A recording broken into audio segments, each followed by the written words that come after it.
Let's talk about 3 different vehicles you do not need a CDL license to drive, and you probably thought that you needed one. So let's talk about what you actually need a CDL license to drive. So in order to actually drive any vehicle that weighs more than 26,000 pounds, you technically need a CDL license. But these are 3 vehicles that break that rule, and it's okay, but it's good that you know it.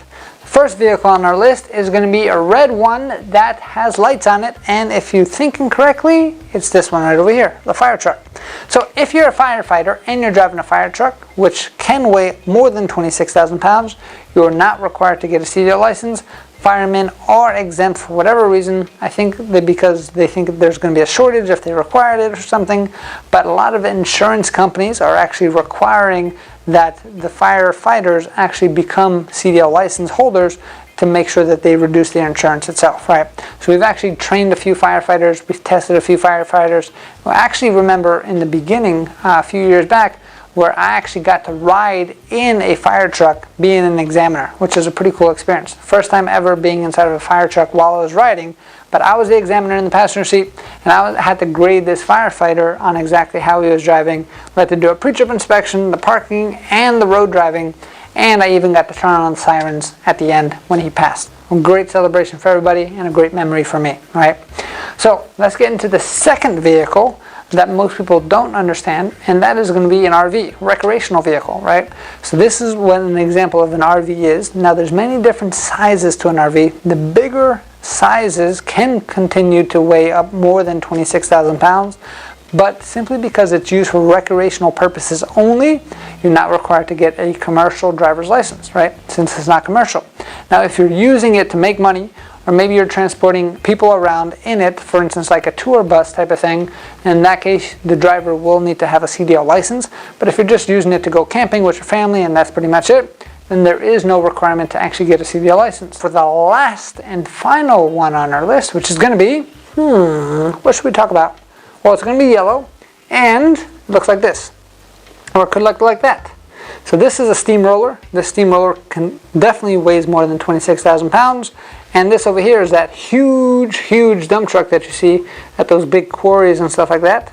And these 2 construction equipment and any other construction equipment that can weigh more than 26,000 pounds, you are not required to get a CDL license. Technically, there is no license to transport any of these vehicles at all. And that's simply because of one law, and that law is that construction equipment is going to be done at a job site, which means it's not transporting itself on interstate highways, which means it doesn't really have to follow the law.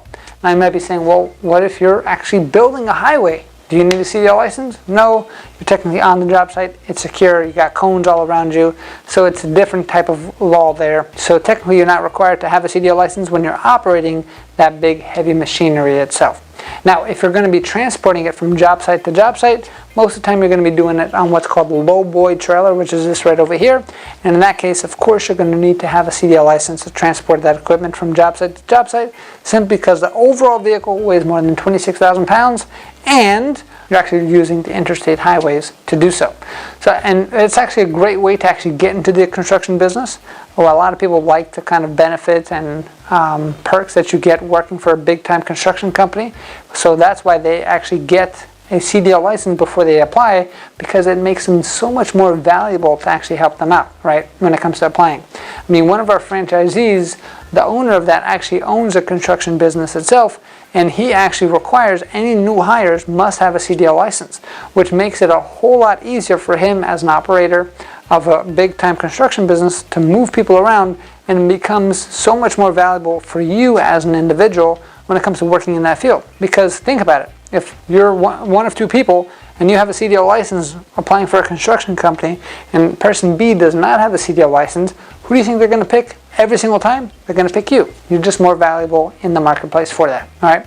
So I hope that you learned something. Those are 3 vehicles that you technically do not need a CDL license for, but it's never a bad thing to actually get it. If you're looking to get a CDL license because you don't really want to drive any of those, or you want to make yourself more valuable, give our team a call at 908-525-3609, or check out our website at cdldrivingacademy.com. Again, cdldrivingacademy.com. Thanks, and have a great day. Hey, thank you so much for watching this video. If you like it, make sure you hit that like button. Also, subscribe to our channel. It's really going to help us out. Click on that button. And if you want to continue yourself on your road to freedom, here's more videos to watch. There's endless amounts. Hopefully we get to see each other one day very soon. Thanks.